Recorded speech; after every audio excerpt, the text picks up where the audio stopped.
that He is in charge and He's taking care of us.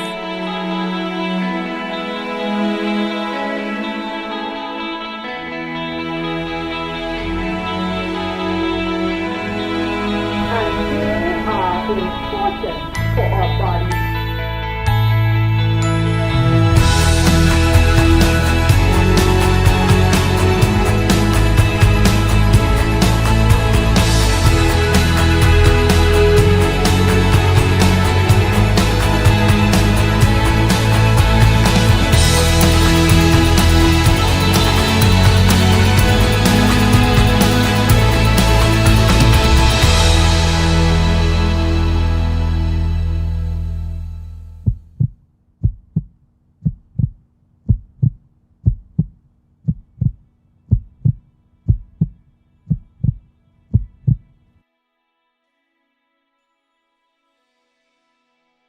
Welcome, welcome, welcome. My name is Edward McLean, co-owner of Uzima Lifestyle Center.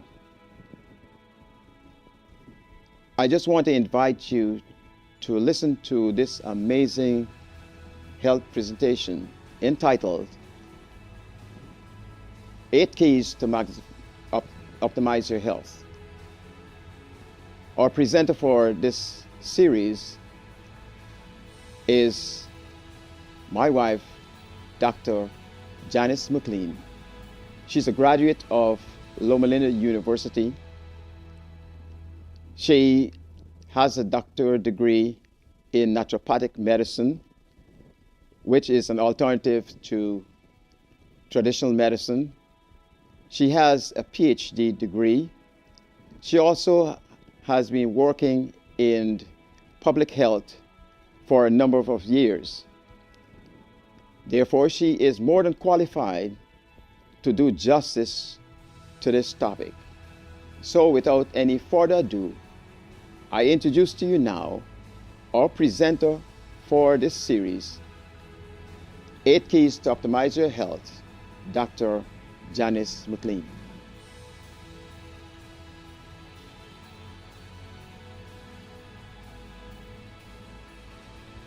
Welcome to Optimize Your Health. I am so grateful for those of you who joined us last week when we looked at 2 very important keys. Key number 1, oxygen and its importance to our health. We also explored the second key, which is plant-based whole food nutrition. I trust that during the course of this week, you had a chance to put some of these keys into operation in your life. Because by putting these keys into operation, you would unlock the secrets to optimum health. In so doing, you will optimize your health. So for today, we are going to explore 2 other keys. The third key to optimize your health is trust in God. Now, God's word says that He wants His people to be healthy. 3 John 2 says it this way: Dear friends, I pray that you may enjoy good health and that all may go well with you, even as your soul is getting along well. And that is from the New International Version. Now, what is God's plan for us? John 10:10 says, I have come that you may have life to its fullest. Actually, from the very beginning, God placed in motion a plan for our lives to overflow with purpose, meaning, happiness. And this is what is really captured in John 10:10. Now, in this series, we are going to explore all the 8 keys.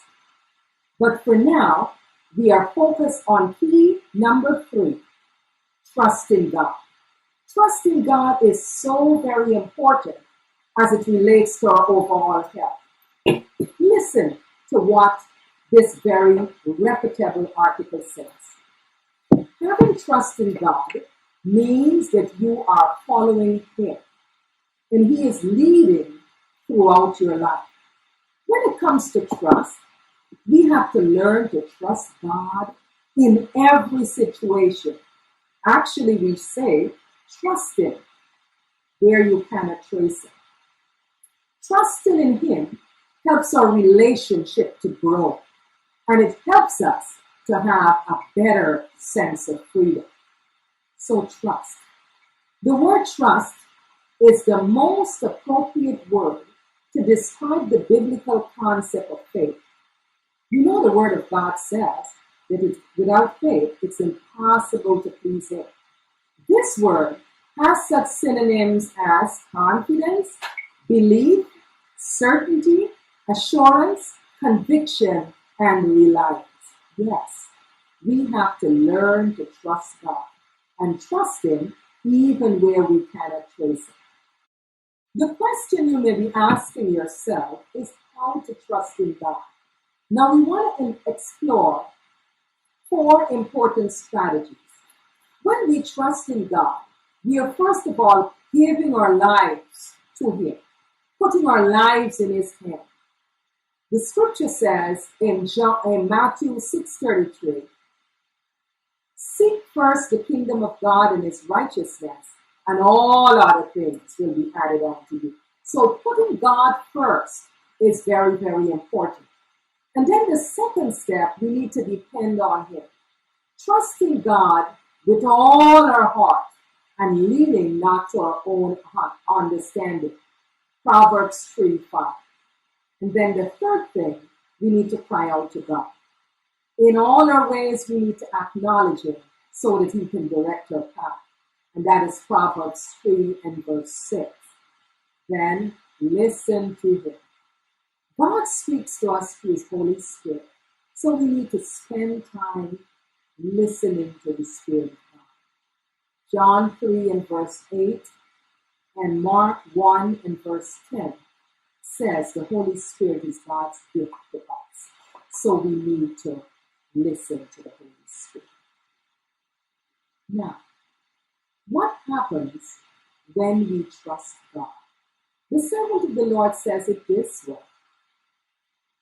If we put our trust in God, He will never leave us nor forsake us. Under all circumstances, we can trust in God. And He, as He says, will never forsake us once we preserve our integrity. So we need to trust in God. We need to have that faith. But you may be asking, what is faith? Hebrews 11 and verse 1 says, now faith is the assurance, meaning the confirmation or the title deed of the things we hope for, being the proof of things we do not see and the conviction of their reality. Faith perceives as real what is not revealed to the senses. So, faith is our title deed. Trusting God is key to make our living more meaningful.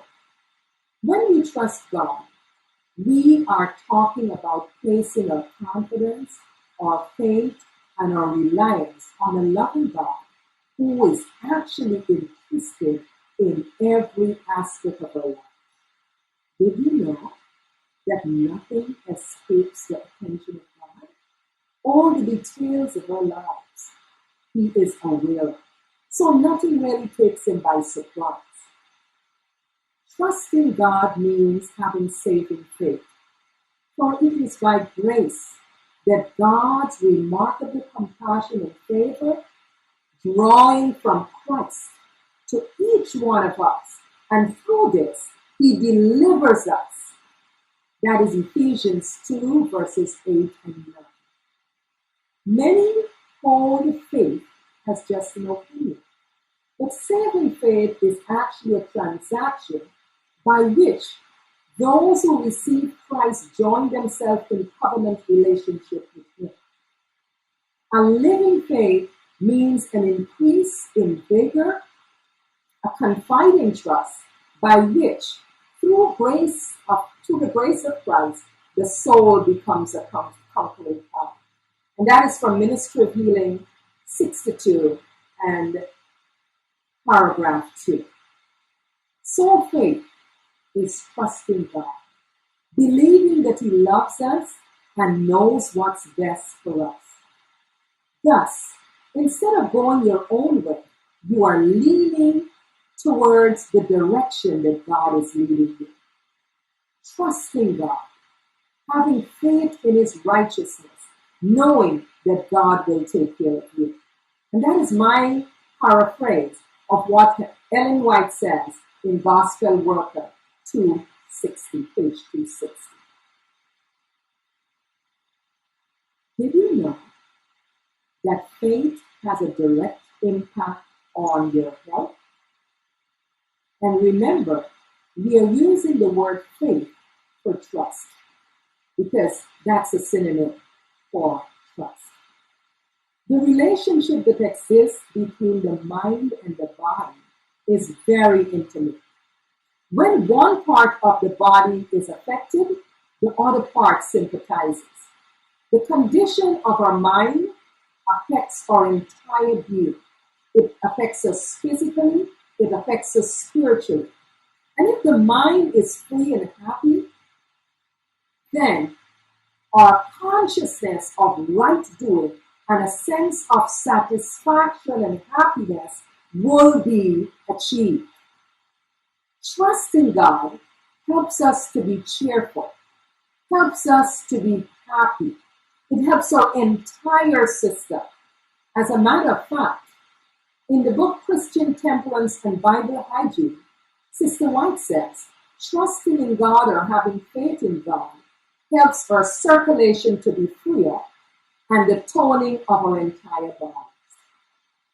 She says that the blessing of God is a healing power, and those who benefit from it experience the wonderful flow in their heart and through their entire lives. So faith and health go hand in hand. Trusting God also gives us peace. God has promised to keep us in perfect peace if our attention is stayed on Him. Did you know that various scientific studies have concluded that going to church or associating with people of like faith has a direct advantage? Now listen to the advantage. The advantage is that people who go to church or fellowship with people of like faith, they experience lower blood pressure. And that's not my words. This comes from a study that was done by Dr. Harold Homing from the Duke University. So there are some direct benefits from going to church and associating with a faith group. Now, church attendance in health. Baldwin Webb, who is a psychology professor at the Ohio State University, he led a study, and this is what he concluded, that churchgoers can expect to live 9 years longer than their secular peers. Yes, you heard me correctly. Churchgoers can expect to live 9 years longer than their secular peers. Also, in another study published in JAMA, that is a journal, the Journal of Internal Medicine, this is what it says, that churchgoers live longer and they enjoy a better quality of life. Now, according to another study that was reported by CNN, where they followed over 74,000 participants over the course of 22 years, they concluded that going to church or associating with a faith group gives you a better outlook on life, a better quality, because you have a purpose for living. Now, the benefits of trusting God. Now, because people of faith, they tend to want to do what God has asked them to do, they have a better lifestyle because they realize that they belong to God. And so they tend to have very limited destructive behaviors. As Christians, we are called upon to work hard to overcome our indulgences in our healthy foods, alcohol, and other things because we know that our body is God's temple. Now, what about mental health? How is that impacted by our trust? We know for a fact that all of us go through difficult times, but believing in Jesus and knowing that He is in charge and He is taking care of us, it actually makes us immune, or I would prefer to say it lessens our tendency to be depressed or to be anxious because we know that our lives are in God's hand. However, our faith gives us our faith gives us also a very strong foundation. And it helps us to fight against those dark spirits. Sometimes we find ourselves in really a dark place. But when we go to God in prayer, when we go to His Word, it lifts that darkness. Our faith can pull us through even in painful moments of our life. So, the church provides a strong support system. Members pray for each other, and when people are burdened down and they get the support from church members, it makes their burden lighter. And because of that support mechanism, the burden on your mind is not as much because you know you can trust God and you know you can depend on your faith believers to pray for you, to encourage you, so it makes life even more meaningful. Now, because Christian people fellowship a lot, this has been shown to bolster them in times of struggle. So the message that Jesus gives us is not one of despair, it is one of hope. And every week as we fellowship, and even during the week as we associate with each other, there is a spirit of cheerfulness, there's a spirit of happiness, and true happiness really comes from knowing Jesus. Now, physical health can also be impacted by our trust in God. As in everything else, our Christian faith gives us a reason to push through. And our faith in God helps us to kick those negative thoughts and those negative beliefs because we know that we are special in the eyes of God. And because we know we are special and we know that God is going to take care of us, it gives us a sense that we are going to be all right, and it helps us physically. What about stress and health? We know for a fact that when one is stressful or experiencing stress, it impacts the body in very real ways. But I'm here to tell you that when you trust in God, knowing that He is going to take care of your problems, the stress and the worry becomes less. He gives us the ability to cope and manage the difficulties we are experiencing in our lives.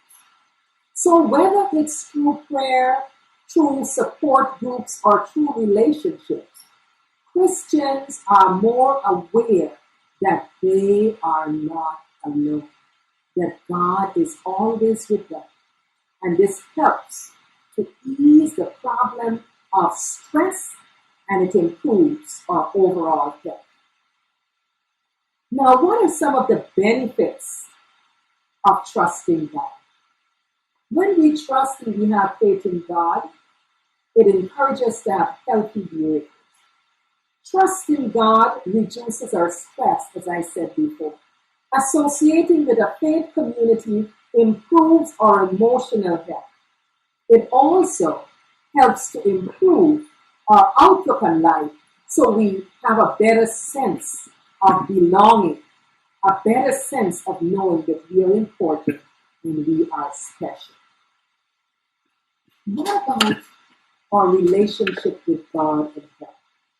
God has promised that He will keep us in perfect peace if our minds are stayed upon Him. The peace that comes from maintaining a relationship with God brings with it many blessings. Our attitude is different. Our outlook in life is different, as I said before. And because of that, it has that stress-reducing effect. Prayer also helps because it has that depressing, busting power.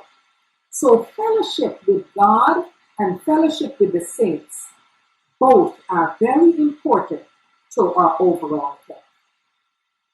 Did you know that faith has an impact on your health in terms of how your body functions? Let me just capture this for you, the effect of prayer on the body.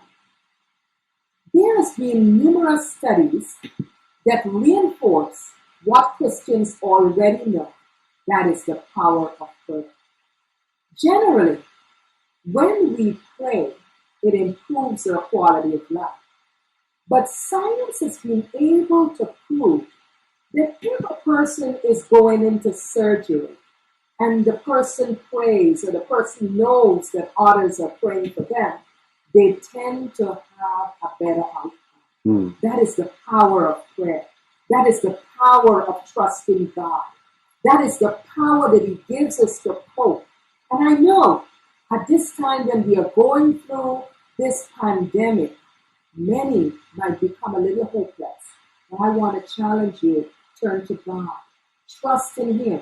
He will never forsake you. He is always there with you. He will always support you. No matter what it is, you know that you can trust in God. Religious fellowship also has an impact on depression. Depression, as we know, is a common condition that leads many down the path of unhealthy behaviors, including self-harm, substance abuse, just to name a few. However, religious fellowship has been shown to help people who suffer from depression because it eliminates isolation, because you are fellowshipping with the body of saints. The same effect can be gained by joining an exercise class or by associating with people who think positively, people who see the glass half full rather than half empty. So, religious fellowship and thinking positive all impacts your health because it reduces your risk of being depressed. Also, when we are fellowshipping with one another, when we are communing with God, it has a direct effect on our immune system. Being a spiritual individual can prevent not only spiritual illnesses, but also physical. Those are not my words. Studies have shown that prayer and meditation can bolster the immune system. It can make your immune system stronger. As a matter of fact, people have come down with a cold or a flu But after praying and reading the Word of God and claiming His healing, they have had better outcome because the immune system is kicked into gear and it has a positive effect on getting rid of whatever was causing you to have that flu or that cough or that cold. So your immune system is significantly benefited when you have that communion with God. Fear. Fear is very real. It's a very real emotion. And this is a part of our human experience. When we are fearful, it activates certain chemicals in our body that make memories more significant and cause us to think irrationally.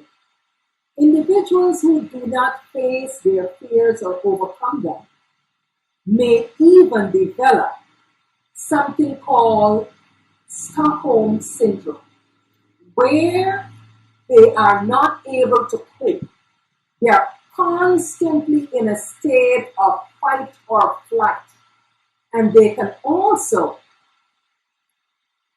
slip into what we call submissive and apathetic conditions that can progress to PTSD, post-traumatic stress disorder. If fear is not checked, over the long run, individuals can become very, very sick.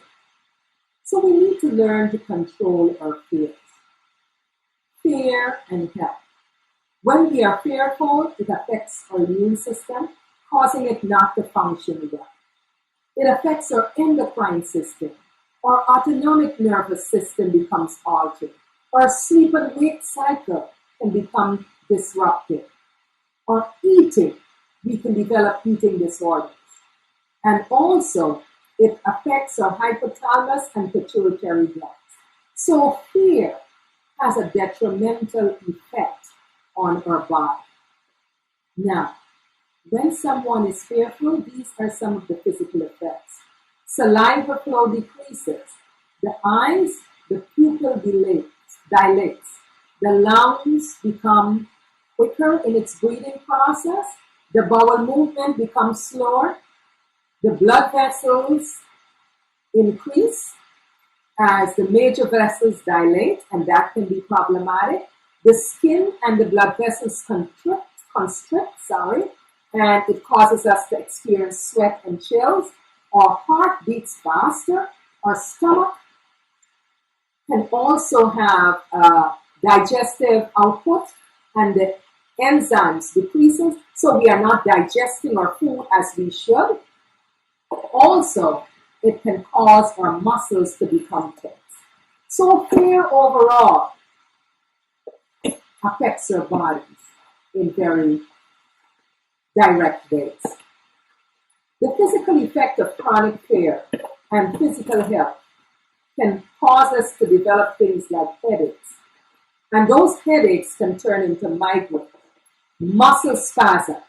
We can develop things like fibromyalgia, body aches turning into chronic pain, difficulty breathing that progress into asthma. And this is what Dr. Mullen, who is a neuroscience professor at the Lutheran University, that is what he concluded. Fear, long-term fear, can even damage your brain, or digestive system, or cardiovascular system, lead to premature aging and sudden death. The impact of chronic exposure to fear is also associated with mental disorders such as depression, anxiety, and chronic fatigue. When we are fearful, our functions, our body functions are altered, as I said before. We are constantly in this fight-flight response, and lots of changes take place in our body. Did you know that when you are fearful, it increases the hormone levels? Yes. The adrenal glands increases the hormone levels, and this can cause serious effects in our bodies. Being fearful also weakens the immune system. The cortisol hormone released during the fight and flight response when we experience ongoing stress. This kind of response weakens the immune system and decreases the amount of lymphocytes circulating in our bodies. So our body isn't able to respond to all the viral and bacterial infection that may want to invade our body. The T cells also become targets and they can become destroyed. Okay? So we need to be very mindful of that fear weakens our immune system. Fear can also impact our memory. The body floods the amygdala, and this is a region of our brain where the hormones are stored, or fear hormones are stored. And this impacts our memory, and also it impacts our ability to think and reason. And when this is altered, it can also lead to PTSD. So we have to be very careful with the level of fear and anxiety that we are experiencing. Fear can also cause cardiovascular damage. The long-term effect of being exposed to adrenaline when we are in this fight and flight state can affect our heart. And over time, it can lead to increased blood pressure. It can cause your heart rhythm to be out of sync, and it can lead to overall cardiovascular damage. I want to transition a little bit here. I talked about trust. I talked about the impact of fear. But did you know that forgiveness has a very important part to play in our health and well-being?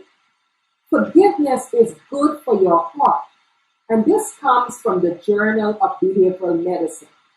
They found that forgiveness is associated with low heart rate, and it also lowers your blood pressure and decreases your stress. And let me say this. Forgiveness is not so much for the person that hurt you. It is more for you because it benefits you overall. It causes your body to function better. When we hold on to little grudges and petty things, it affects our health in a very profound way. So forgiveness is powerful.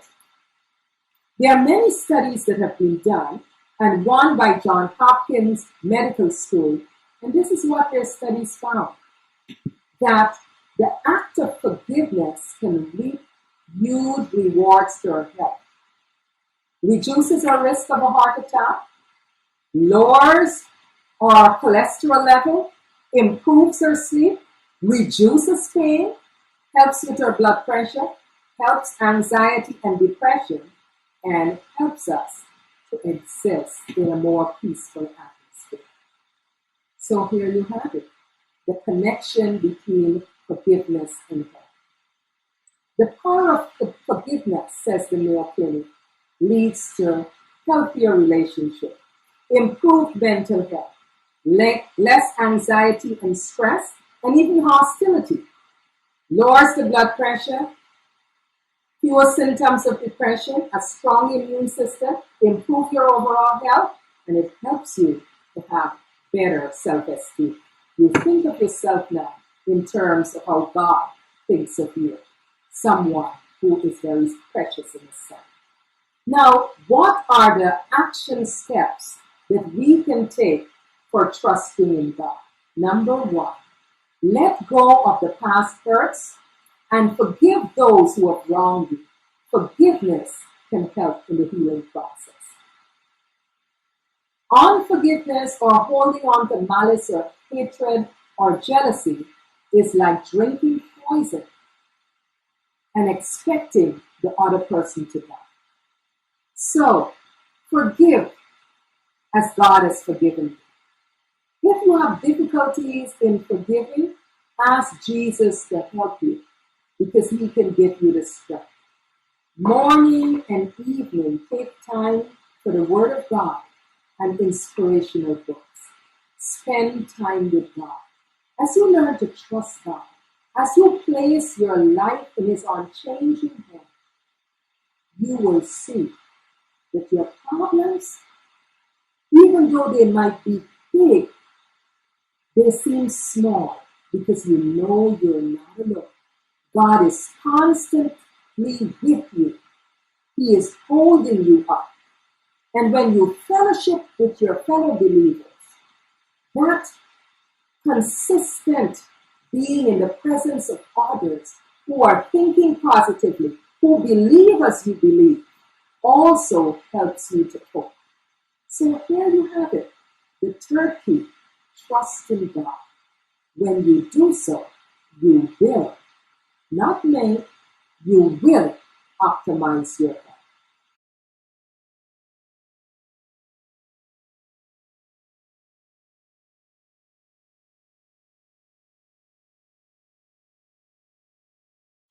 We just talked about trusting in God, our third key. And oh, that is so very important. When we trust in God, we leave all our fears on in His capable hands, and He takes care of us. Now we're going to talk about the eye.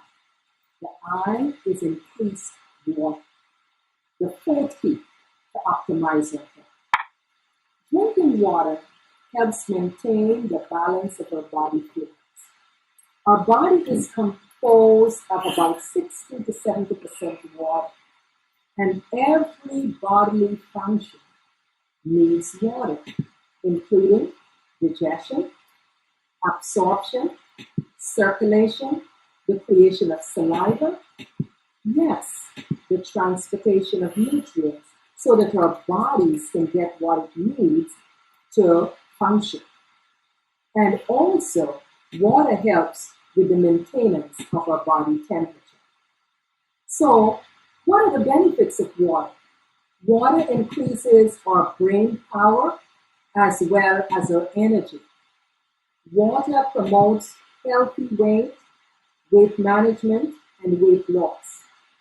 Water helps our body to flush out the toxins. Everyday toxins build up in our body, and as we drink water, we are able to flush those things out. It improves our circulation. It maintains our regularity. It helps us to go to the bathroom freely and eliminate. It boosts our immune system. It prevents things like headaches, cramps, and sprains. So water is very beneficial to the body. Overall, when we drink water, it regulates our appetite. It helps us to lose weight, as I said before, increases our metabolism, boosts our energy level, less water retention in our body. It alleviates headache, helps to reduce blood pressure, reduce high cholesterol. It helps with joint pain, decreases our risk of cancer, and lessens our chance of developing kidney stone. And lest I forget, it also improves our skin. So our skin doesn't look dry. It looks nice and supple and healthy. So what are the functions of water in our body? 75% of our brain consists of water. And so we need to take water on a regular basis so that our brains can function at capacity. Water regulates our body temperature. It helps convert food to energy. It protects our body organs and tissues, moistens the oxygen for breathing. Water also makes up 83% of the blood in our bodies and 22% of our bones. Water removes waste. It lubricates our joint, and it helps to prevent constipation. Yes, water is very important. It is one of the major components of our blood, and water is used for both cleaning our bodies and cooling our system, especially when it's very hot. We lose water when we perspire, when we breathe, and through our body waste. Did you know that the loss of 20% of your body's water can prove fatal? That's true. So we need to constantly be replenishing our bodies. Water improves our endurance. I'm sure you've seen athletes, they drink a lot of water. It helps them to develop more speed and it helps them to be stronger. Pure water is better for your body. And let me just stop to say this. We need to avoid sugary liquids. Some people say they prefer to drink sodas and so forth, but these things are very detrimental to our health. They slow our digestion and they contribute to weight gain. And needless to say, the sugar content in those beverages cause our immune system to function in a very limited way. Lack of water causes the kidney to work harder to excrete toxins and can cause damage to the kidney. Every cell of our body needs water so as to function well. Water regulates all the function of the body. Just a few of the most important functions include the flow of the blood and the lymph through the body, cushioning and regulating our organs, the balance of hormones, lubricating and cushioning our joints, the transfer and absorption of nutrients in the cell, the transfer and the movement of our nerve impulses through the nervous system. These are all very important functions of the body. Now, what does your urine tell you about your health? Now, your urine color can go from light yellow, yellow, amber, red, and brown. But what does this tell you about your health? When your urine is clear, it's a sense that you have good hydration. You may be overhydrated or mildly dehydrated. Pale yellow, good hydration or mild dehydration. Bright yellow, mild or moderate dehydration or taking vitamins. If it's amber, moderate or severe dehydration.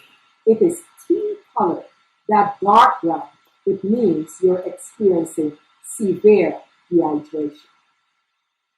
Now, another way of looking at this, if your urine is transparent, it's a sign of overall hydration. If it's pale yellow, it means that the person is healthy and hydrated. If it's transparent yellow, that's normal. Dark yellow, you may need to drink a little more water. Brownish orange, that's a sign of dehydration and a possible sign of liver disease. Now, if you notice that your urine has a pinkish hue, it's a sign of kidney disease or a urinary tract infection, or it can be a sign of tumor. If it's bluish or green, but it's a sign of a genetic disorder. Now, in cases where your urine is foamy, it's a sign of kidney disease. So you need to take note. When you urinate, you need to look at your urine because this tells you something about the status of your health. Quick question. You may be asking me, how much water do we really need? According to the World Health Organization, adults need about 9 8-ounce glasses of water, adult females that is, and adult males about 12 8-ounce glasses. Now, but determining the right amount depends on a couple of factors. Your age, your activity level, your health level, and the medication you may be taking and the weather. So how do you know if you are drinking enough water? We usually use the slogan, 5 to stay alive, 8 to feel great, and 10 to rejuvenate. Now, we shouldn't just depend on having as few as 5 glasses of water. That is barely to just survive. If you're doing 8 right now, you're doing good. But you need to strive, especially as the weather gets warmer, to take at least 10 glasses.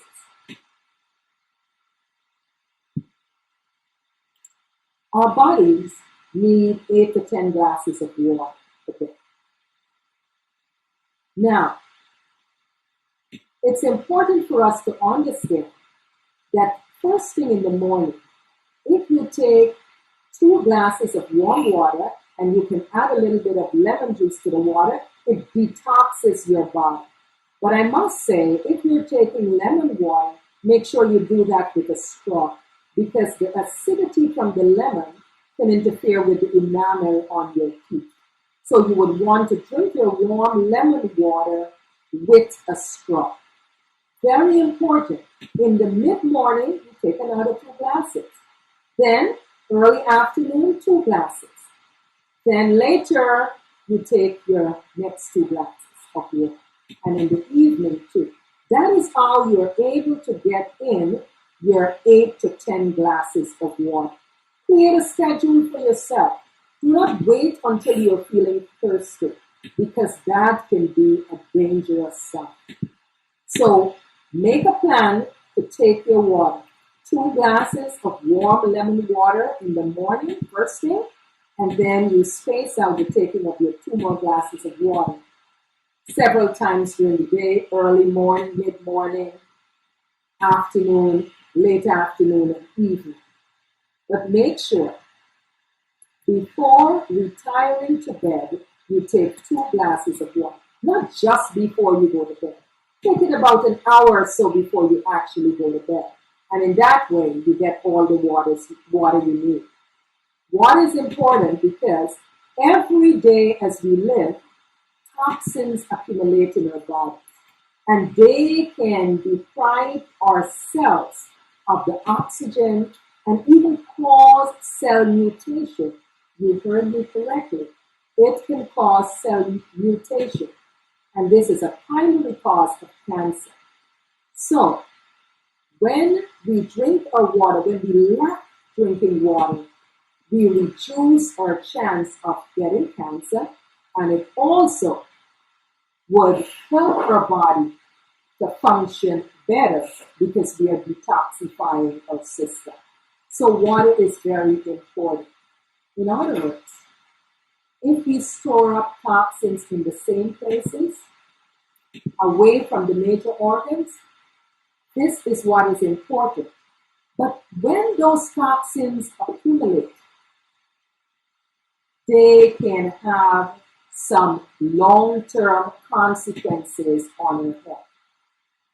Because the body is only able to store those toxins in a safe place for a little while. If you do not drink enough water to eliminate those toxins, they build up, and over time, they can become problematic to your body.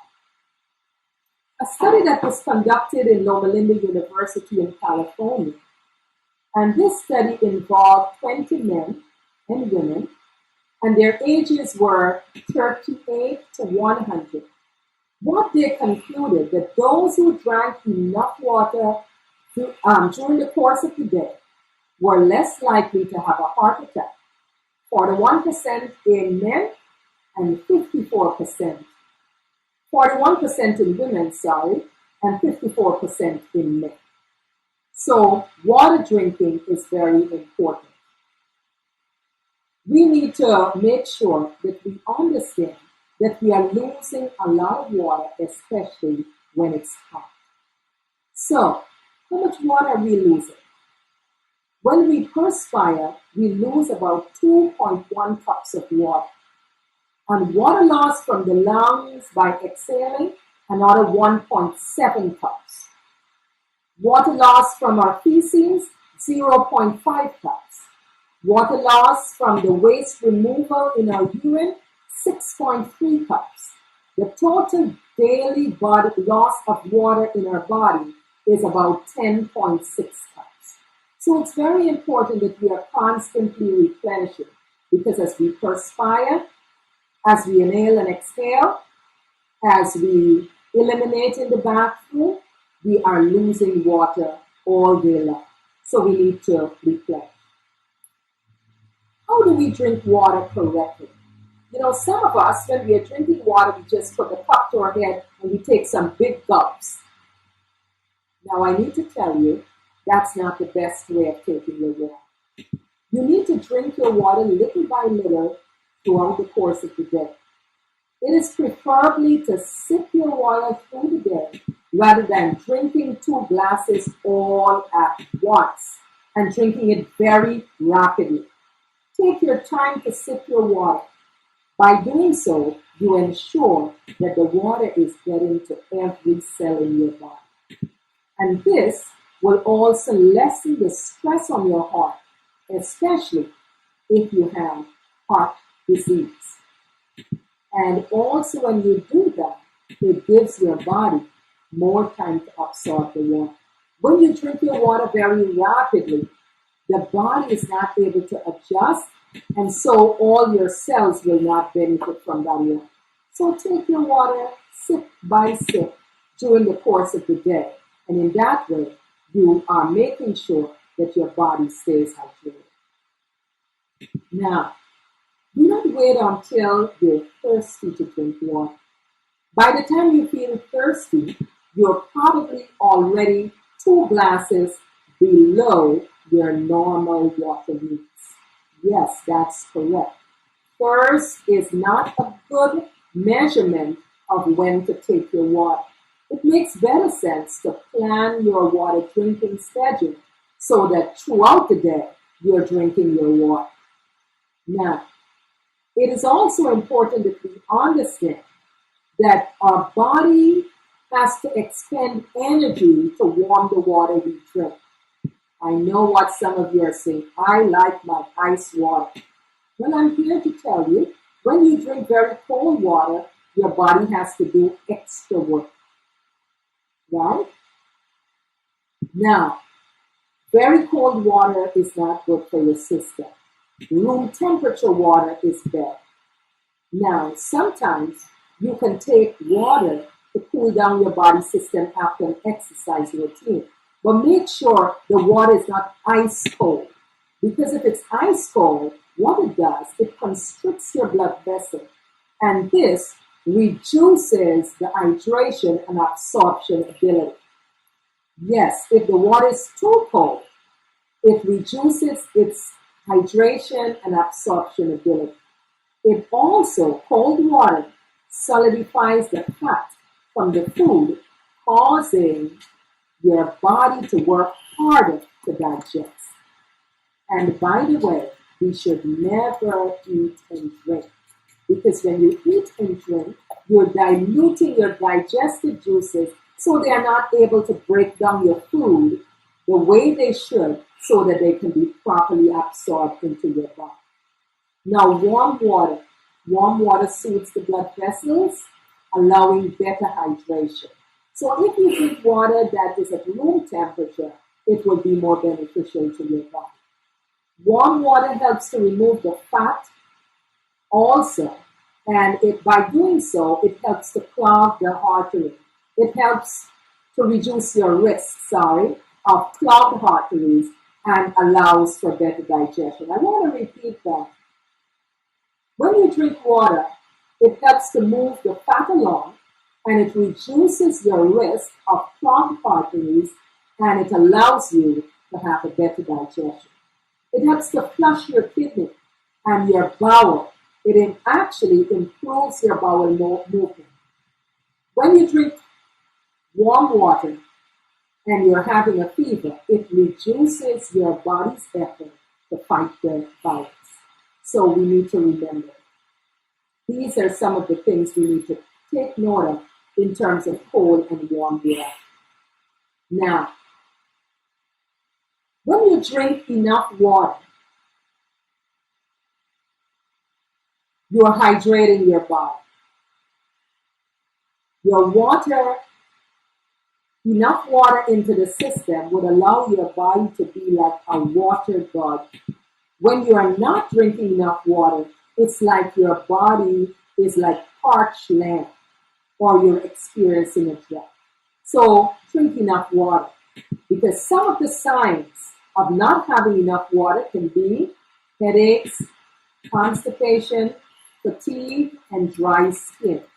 Also, confusion, lightheadedness, dry mouth and eyes, and heat intolerance. So, our bodies, what happens when our bodies do not get enough water? Did you know that our bodies have an intricate defense mechanism to prevent our vital organs from periods of inadequate water?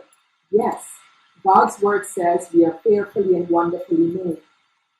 The body takes water from lesser vital organs such as the skin, the joint, and bones, and it uses it for our brain, our heart, and other vital organs.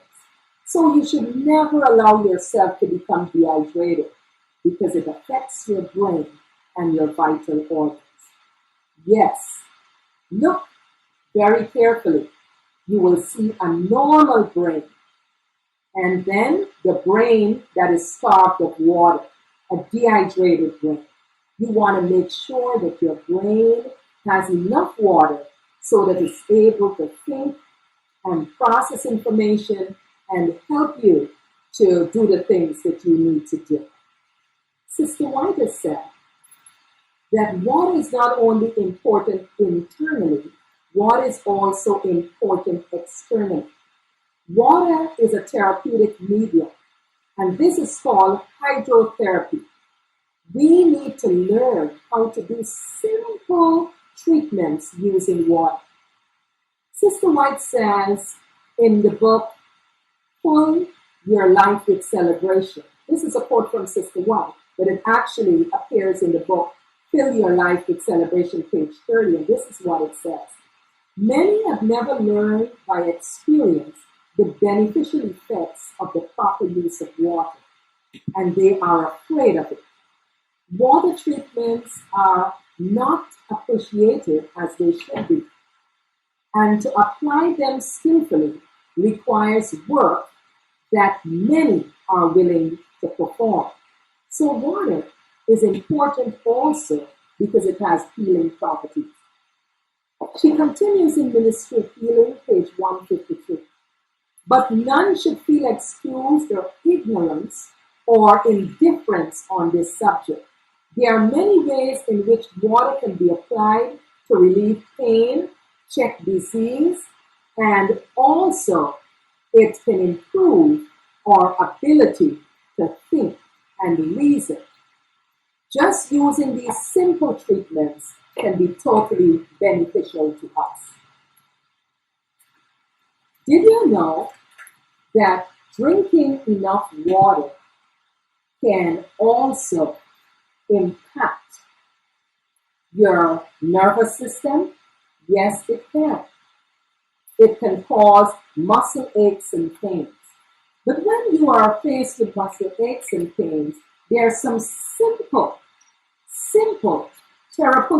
therapeutic treatments that you can use by applying hot and cold to your body.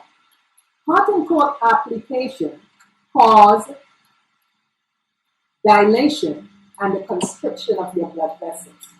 They also increase the flow of the blood in the area where they are applied. Now, there are some simple hydrotherapy treatments that you can give to your body. Some of these are cold infection, contrast shower, fermentation, foot baths, heating compress, cold compress, ice compress. These are some of the important ways that you can use water. We are told that in health and in sickness, pure water is one of heaven's choicest blessings. So, our action plan for key number 4, we need to drink 8 to 10 glasses of water each day. Enough water should be taken so that our urine will not be pale or dark. We need to take hot and cold contrast showers because it will improve our immune system. As a matter of fact, it will strengthen our immune system. Foot baths can relieve things like cramps, headaches, high blood pressure, and colon-flu symptoms. We need to drink water. We need to remember that we should never drink water with our meal. When we drink water with our meal, it dilutes our digestive juices, so it's not breaking down our food as we should. It is better to drink water about an hour before your meals and about 2 hours after your meals. Avoid drinking soda and sugary products, sugary liquids, because what they do, they cause your immune system not to function optimally. For the next few minutes, we are going to do some of the simple demonstrations that you can use when you're feeling sick using water. We are going to do some hydrotherapy demonstrations.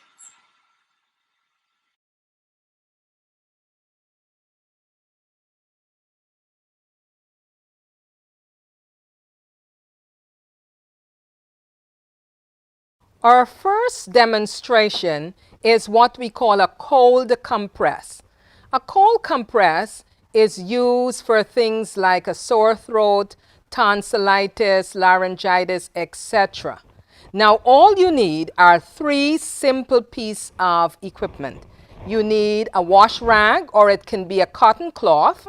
Then you need a bowl with cold water, and then you need some flannel for the outer part.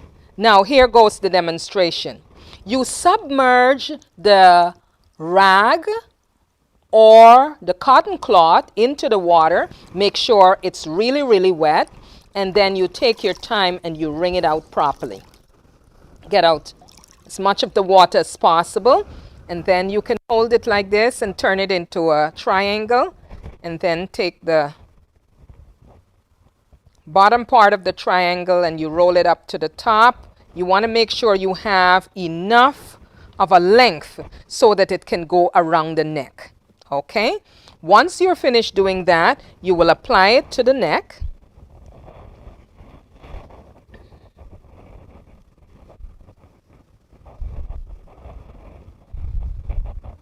And then you use your flannel. You can fold your flannel in half as well. And then you place it around. Now what this does, it's the rag or the cotton cloth that is in the inside is being warmed up by the flannel material on the outside. So moist heat is being applied to the neck. When this happens, the white blood cells rush to this area, as well as there is improvement in the circulation. So what is going on? Healing is taking place. So by the time you wake up in the morning, what will happen? You will find the soreness begins to go away. So you can do this in the evening just before going to bed and sleep throughout the night with it, and then you can remove it in the morning.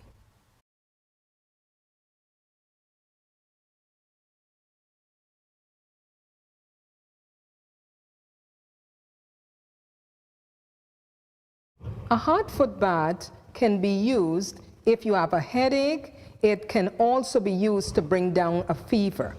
There are many other reasons that you can use a hot foot bath. And it's very simple. All you need is a pail that you can place both feet in, preferably a nice wide basin. Then you need your container with your hot water. You need a flannel or a blanket, a sheet, a container with some cold water, and a rag. Those are all the things you need. It is also good to have a bottle of drinking water just in case the patient gets very hot, the person who you're administering the treatment to gets very hot. You can have them take sips of water. Now, the first thing you do when you're doing this treatment, you place your hot water in the pail and make sure it is ankle deep. Now, you need to make sure that the water is not too hot that it can burn someone. So how you can test that, you can use a thermometer or you can use the back of your hand to test the water. Once the back of your hand can be comfortable in the water, it means it would not burn the individual's foot. I must say something though.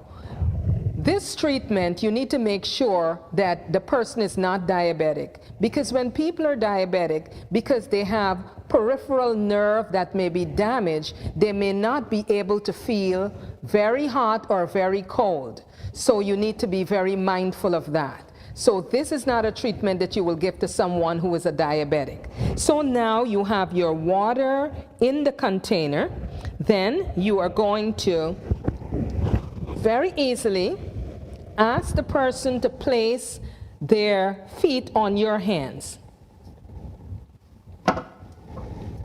And then you are going to lower the feet into the water. Is this comfortable? Very good. Okay. Now we want to make sure that the water stays at a good temperature. So you are going to, because you're heating up the body, you're going to have your blanket, making sure that it covers over so you keep the water nice and warm.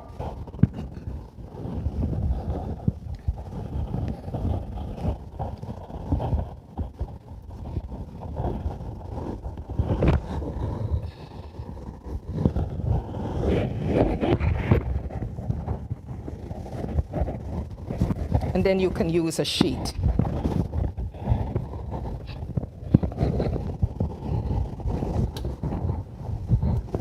Now remember, heat improves circulation.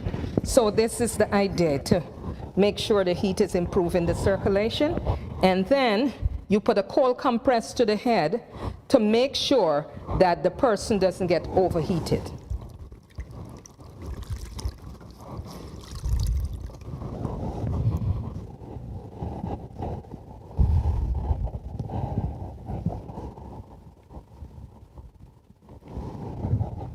You can do this treatment for 15 to 30 minutes.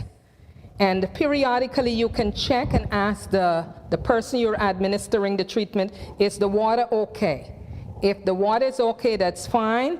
A few minutes pass, you check again, and then you can add more water. I want to explain something when you're adding the water.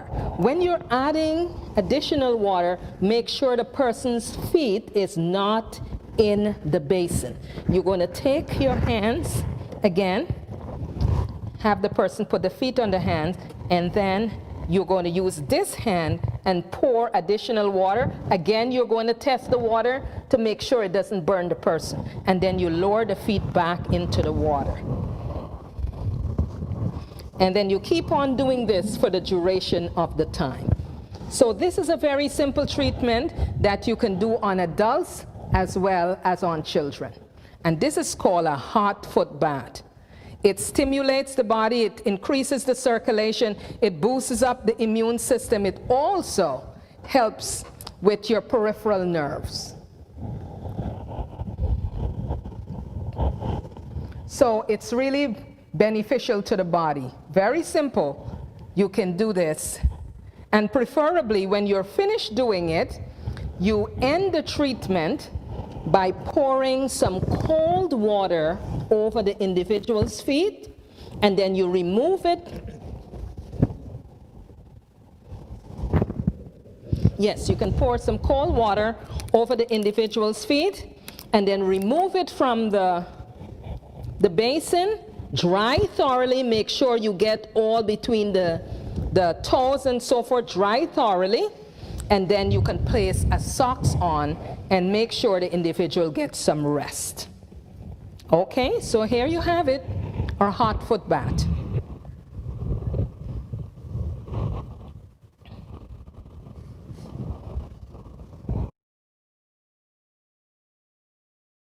Steam inhalation.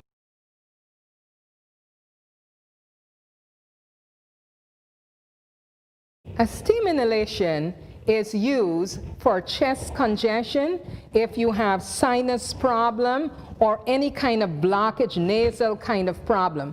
What it does, it uses moist heat to clear out your sinuses or dislodge that set of mucus and stuff that is building up in your chest. So it's very simple. All you have to do is, if you have a vaporizer, you just place the water in the vaporizer and you add about 3 or 4 drops of peppermint oil, or you can also use eucalyptus oil. And so you have this ready, and you have the individual sit, and then you have a sheet that you're going to place over the person's head.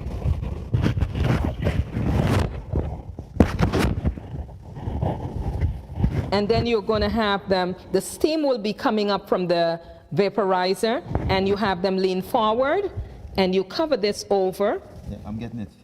Okay. And they're to take deep chest breathing. Deep breathing. And they'll do that for a couple of minutes. The entire treatment can last from 10 to 15 minutes. Okay? And this, as I said before, is for chest congestion, or if you have sinuses or any kind of nasal blockage. Steam inhalation.